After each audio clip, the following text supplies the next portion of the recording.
이번 시간은 수익과 비용에 대한 분기 연습을 해보도록 할게요. 수익은 대변에, 차변은 비용. 이번 시간은 수익과 비용에 대한 분기 연습을 해보도록 할게요. 우리 수익은 어디에 나타나요? 대변에 나타나죠. 비용은 어디에 나타나요? 차변에 나타납니다.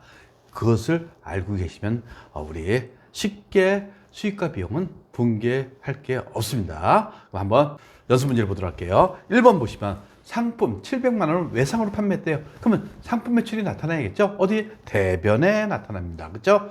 그러면서 운반비는 당사가 부담해 현금으로 지급했다. 그런데 700만 원은 외상 매출금이 되는 거죠.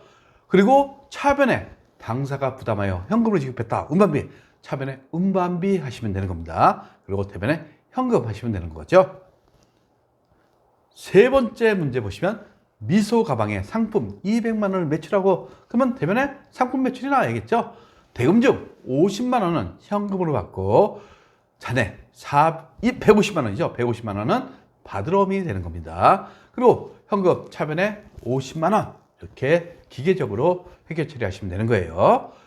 다섯 번째 10월 20일 제주 출장 시 지급받은 업무 가지금 40만 원에 대해서 정산했다 이러겠죠. 잔액은 결국 42만 원, 47만 원 사용했네요. 결국 숙박비는 우리 여비교통비에 왕복 항공료도 여비교통비, 택시 요금도 여비교통비입니다.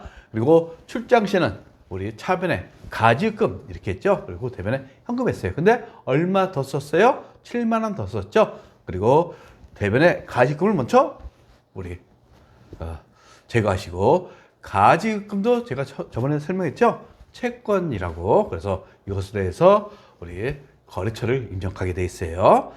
그 다음에 7만 원 추가 정산해 주다. 그러니까 대변에 7만 원이죠. 그 다음에 여비교통비 47만 원 이렇게 하시면 되는 거예요.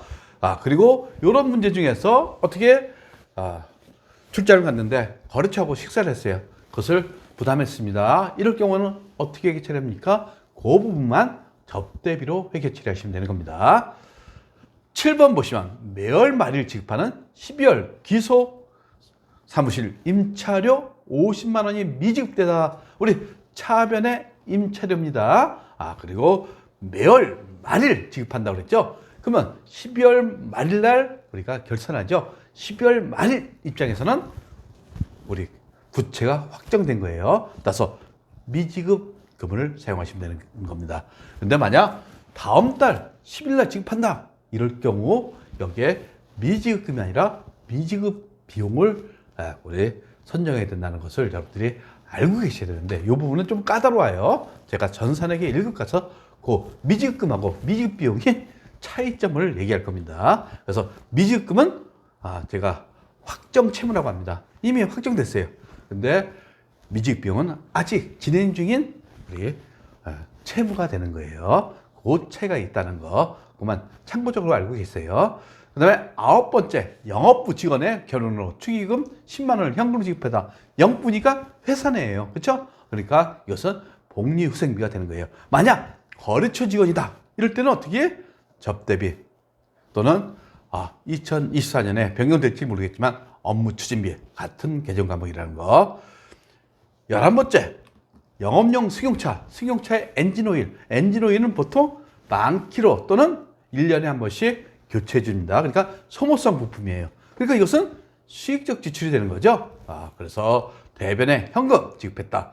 그리고 차변에 수선비로 처리하지 않고 차량 관련은 차량 유지비란 계정 과목이 있어요. 그러니까 차량 유지비로 처리하셔야 됩니다. 그리고 우리 같은 경우에는 문제에서 주어질 수도 있어요. 즉 수선비로 처리하려면 수선비로 처리하고 차량 유지비로 처리하라 그러면 차량 유지비로 해야 됩니다. 근데 차량에 관련된 우리 소모성 부품은 다 차량 유지비로 처리하는 게 맞습니다. 그 다음에 13번째 매장 인터넷 사용요금 5만 원을 현금으로 납받아. 인터넷 사용요금 이것은 뭡니까? 통신비죠. 따라서 차변의 통신비 이렇게 회계 처리하시면 되는 거죠. 그 다음에 선물 거래처 선물하면 딱 나가야죠. 접대비가 나와야 됩니다. 접대비. 한우 세트 70만 원을 구입하고 하나카드로 결제했다. 카드 결제 예정일은 다음 달 25일. 그러니까 대변에 미지급 하시면 되는 거죠. 17번째, 8월분 임차료 100만 원 중 70만 원 현금으로 주고 나머지는 다음 달에 지급하기로 했다. 차변에 임차료가 되는 거죠. 판관비에. 임대료는 영업의 수익, 임차료는 판관비가 되는 겁니다. 대변에 현금 70만 원, 그리고 대변에 미지급 30만 원 하시면 되는 거죠. 19번째, 불우이웃돕기 성금. 이것은 업무하고 상관없어요. 회사를 운영하다 보면 이런 불우이웃돕기 성금 아니면 서울시에 기부하거나 아니면 국방헌금 내거나 아니면 사회복지 공동모금에 기부하는 경우가 있어요. 이것은 회사의 업무와 상관없기 때문에 영업의 비용인 기부금으로 회계 처리한다는 거. 그 다음에 20번 같은 문제는 우리 전산회계 2급 시험에서 자주 나옵니다.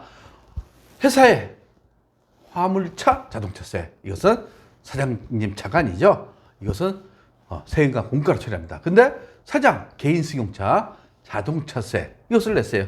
이것은 기업의 인출금으로 처리하게 돼 있다는 거. 그래서 기업주의 인출금, 대변에 현금 14만 원, 차변에 세금과 공과. 이것은 영업용 화물차 자동차세죠. 그리고 우리 인출금 이렇게 회계 처리하시면 되는 겁니다. 따라서 기업주가 인출한 것은 인출금 계정 처리한다는 거 기준에는. 그리고 기말되면 결산 시에 인출금 계정은 자본금으로 대체시킵니다. 구독과 좋아요는 우리에게 큰 힘이 됩니다.